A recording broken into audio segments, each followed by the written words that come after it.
What's up, y'all? Hope y'all doing good. I'm Anthony K. Thomas, and welcome to Wrestling with Rumors. Welcome, everyone. So, before we get into everything that is this week's episode of Wrestling with Rumors, like I say every week, every rumor that I'm about to read to you is exactly what it is. It is a rumor. We can speculate as wildly as we want, but until that rumor is proven fact or true by the person or the promotion the rumor is about, they remain what they are, rumors. So with that, let's get into a new episode of Wrestling with Rumors. According to Bodyslam.net, FTR are nearing the option year of their deal with AEW, and they believe they should be paid near the top of their work there. There's also word that WWE has shown interest through mutual contacts as their contract gets closer to coming up. So, in the world of professional wrestling, sports entertainment, we never say never. Anything is possible. So, in saying that, it is generally possible that FTR could say they're done. They've done what they wanted to do in AEW, and they go to WWE, right? And if they end up going back to WWE, nothing wrong with that. That is their choice. I'd be excited to see them back in WWE. There's a lot of tag teams they haven't faced in WWE, a lot of new tag teams they haven't faced in WWE. That would be great, and especially since WWE is in the course of rebuilding their tag team division, even though there was really nothing wrong with it. But they released so much talent, especially with tag teams.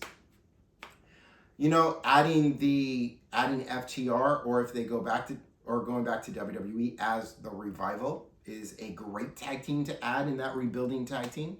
So it is possible, but I do feel more strongly that FTR is going to stay exactly where they are in AEW. I feel like they have a good position in AEW, and I feel like they're just wanting to get further higher up in where they are, and they know their worth, and they just want to be paid what they are worth. And I feel that Tony Khan will see that and respect that and give them a little bit more of what they are actually worth. But we will see. The latest update on Britt Baker is that there really is no update on Britt Baker. Says Fightful, she hasn't been brought up in any meaningful way in any sort of discussions behind the scenes creatively speaking. What this pisses me off, just like I said, I was talking about this a couple of weeks ago on Wrestling with Rumors about Britt Baker. It's almost been 2 years since Britt Baker had a match in AEW, and she's not injured. And even if she was, she has long been healed. She has long been cleared. They just have nothing for her, which is BS, because there have been so many opportunities over the last 2 years, almost 2, I'll just say 1.5 years, because it hasn't been 2 years yet. Over the last 1.5 years, for Britt Baker to be brought back into the fold, and if you're not going to use her, maybe take a page out of WWE. Maybe AEW should take a page out of WWE. And I hate saying it, and we know it comes every year after WrestleMania, but if you're not going to use her, release her, right? WWE, TKO, they have their reasons for why they release talent. Some are BS reasons, some are bad reasons, some reasons make sense. In this case, AEW just releasing Britt Baker would make sense. If you don't have nothing creative for her, and it's almost been 2 years, and you're not going to use her in any meaningful way, then release her from her contract. Allow her to go where she wants to go. Britt Baker is a main event caliber talent. She adds value to any women's roster, whether it's in WWE with NXT, Raw, or SmackDown, or TNA on Impact. She adds value to a women's roster. So if you're not going to use her and you have nothing meaningful for her, and it's almost been 2 years, then go ahead, release her from her contract. It's okay, Tony Khan.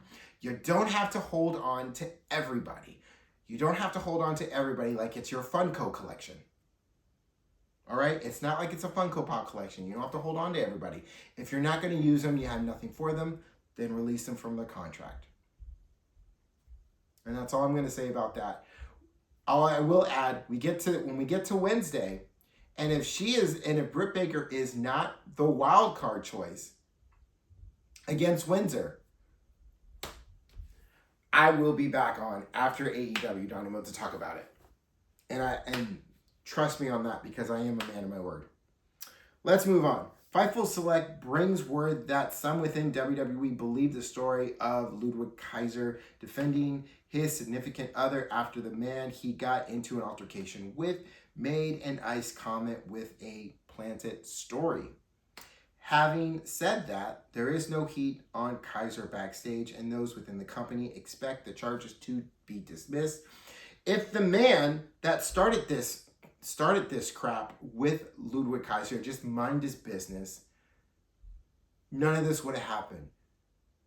But he had to speak up, and I get it. It's Florida. This happened in Florida, so I get it. It's Florida. I get it. But still, sometimes just mind your business. That's it. He didn't, and what happened.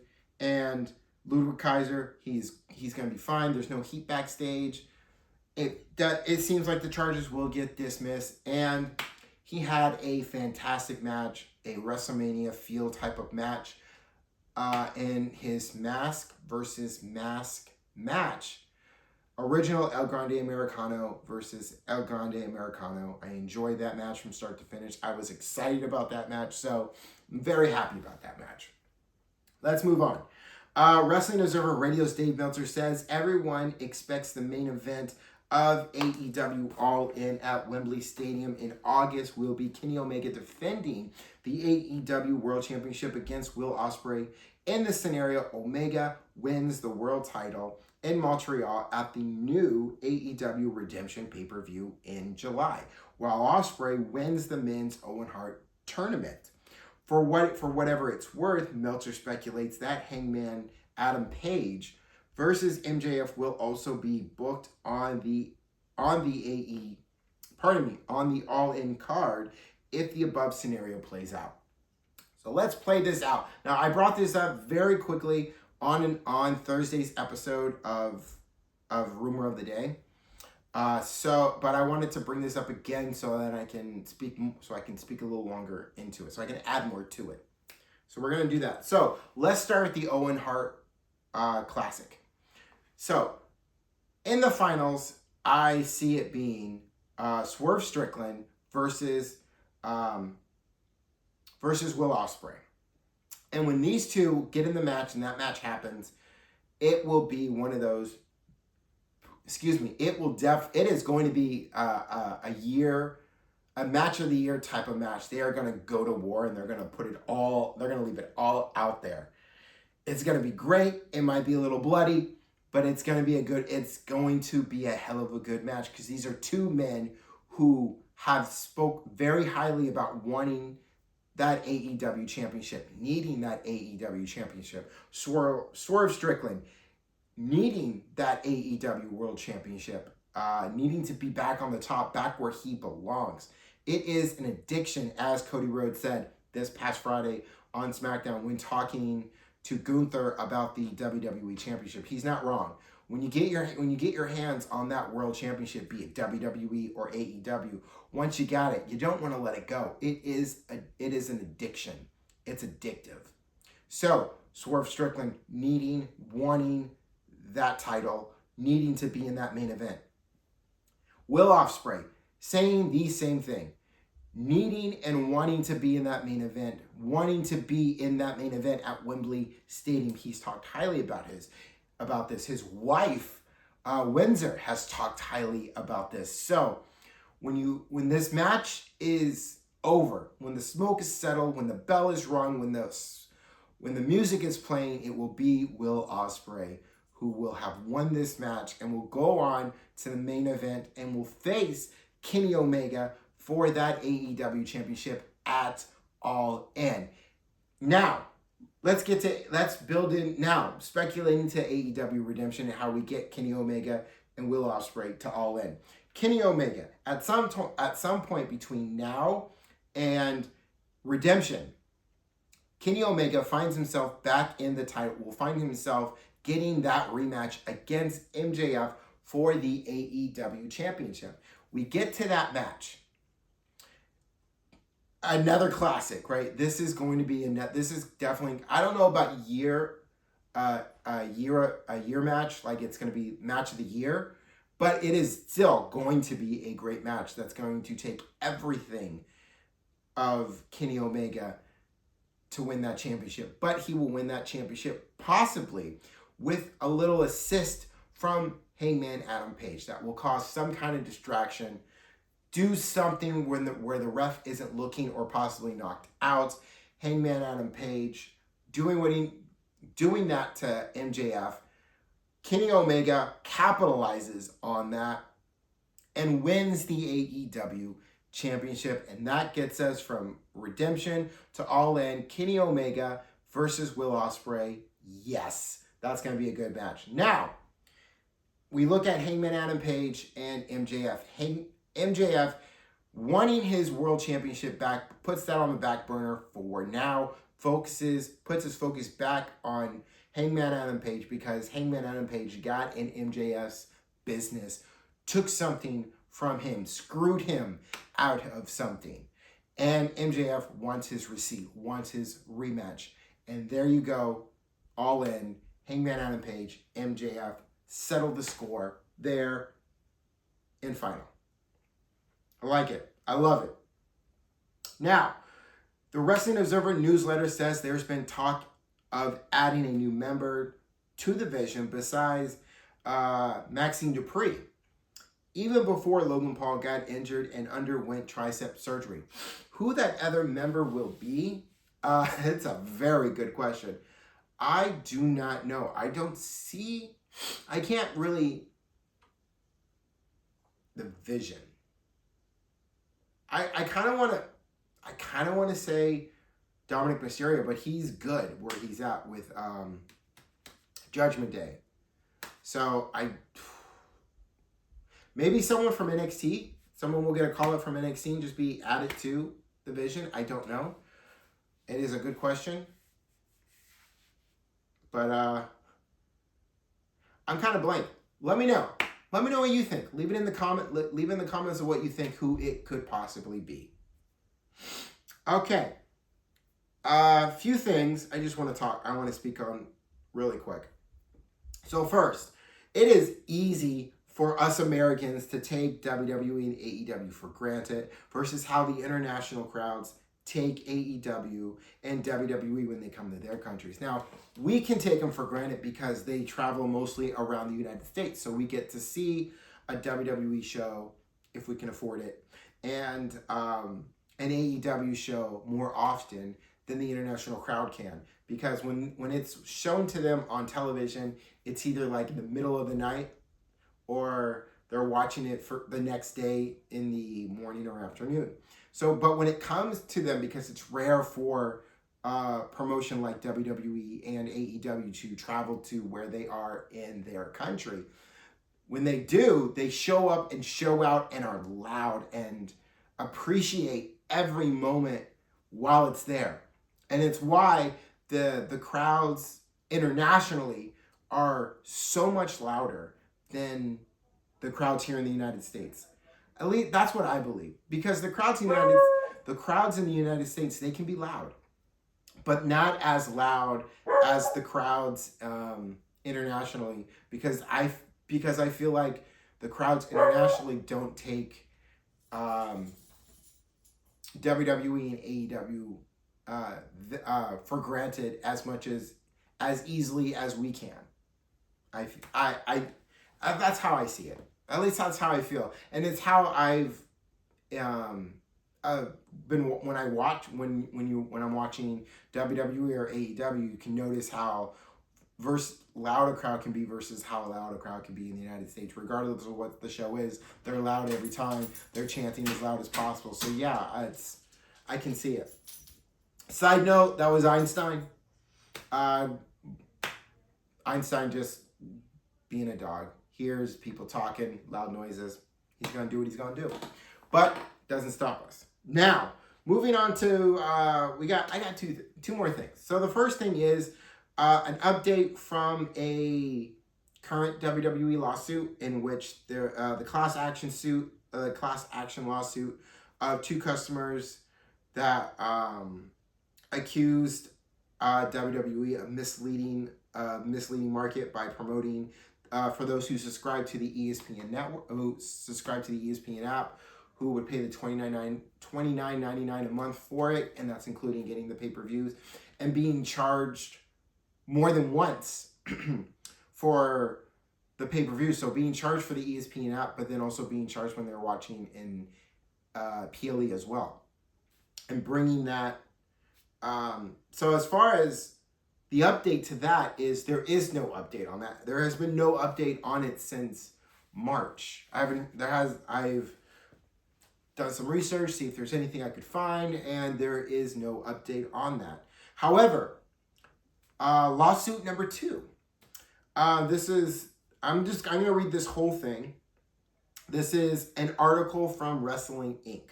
And it's read, a little less than 2 weeks remain before the WWE shareholder lawsuit officially goes to trial, but already former WWE Chairman Vince McMahon and several other defendants have been dealt a significant blow. Bloomberg reports that McMahon and WWE President Nick Khan were sanctioned by Delaware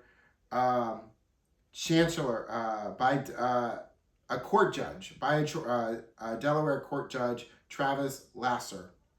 In a ruling made on Wednesday, Lasser's ruling was presented in a 40-page opinion, which revealed the primary reason behind the sanctions was McMahon and Khan's use of the messaging app Signal. Lasser ruled that McMahon and Khan have acted recklessly by changing their respective settings on Signal, which allowed the app to delete certain messages regarding WWE's 2023 merger with Endeavor, which the plaintiffs believe showed WWE never seriously considered other offers. The results of Lasser's sanctions could be significant, as it now means the burden of proof has shifted from the plaintiffs toward the defendant, including McMahon, Khan, former WWE board members George Barros and Michelle Wilson, and current WWE Chief Content Officer Paul Levesque, Triple H.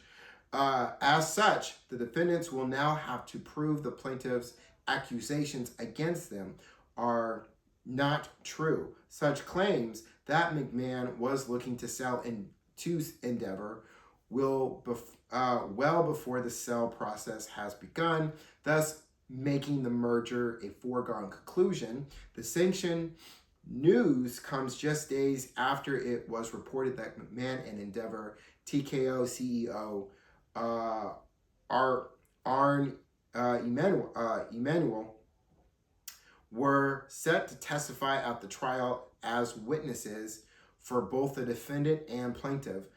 Khan, Levesque, and TKO President Mark Shapiro are also set to testify, while former WWE CEO Stephanie McMahon is listed as a witness of the plaintiffs, though it remains uncertain whether she will give live testimony or provide a already recorded deposition. Damn! It's some shady. I'm gonna cuss a little on this one, but this is some shady shit that's happening right now. I mean, when you use the app Signal, you know what you're doing. You know what that app is. You absolutely know what you're doing when you're using that. So although it's what you can prove in court, and they need to prove that's why they use Signal, was to automatically get those messages deleted, so that it would essentially delete evidence. So you know what you're doing when you're using Signal. It's the same thing when we're talking about last year with Signal Gate, with Pete Hegseth and all those that were on that chain that were speaking and that were texting classified information, especially to a journalist when they were unaware of that. You know what you're doing when you're using Signal, and you know what the app is. So yeah, McMahon, Nick Khan, they all knew what they were doing when using Signal, and it's shady business. It's some shady business. I don't look at this as WWE being a bad company at all. I love WWE. I've been a fan of WWE for a long time. Sometimes it's just the people within the company that they can be good people at times, but other times they can just be bad people who do some shady shit. And this is some shady shit going on. You know, this is just one of those things where rich people just doing rich people shady shit. And that's what it feels like. But let me know about what you feel about it in the comments. I said my piece about it, no more, no less on it. I'm gonna watch how this thing plays out and see how it goes. Although I have a feeling how it might go, and they'll probably end up getting away with it. Is what I'm thinking at the end of all of it. But anyway, let me know in the comments what you feel about that lawsuit, the other lawsuit that I just read, and any or all the rumors that I read this week for Rumor of the Day. For now, I'm Anthony K. Thomas. This has been a episode of Wrestling with Rumors. If you haven't yet, go ahead and hit that subscribe button so you can keep up with all new episodes of Wrestling with Rumors, Rumor of the Day, maybe a story time might pop up as well, and anything else new that pops up on this channel. Go ahead and hit a like, go ahead and leave a like, leave a comment. It helps. I appreciate all of you for watching. And I will see you all next week for a whole new episode of Wrestling with Rumors. Until then, hope all you have a good week, and I'll see you on that next one. Peace, y'all.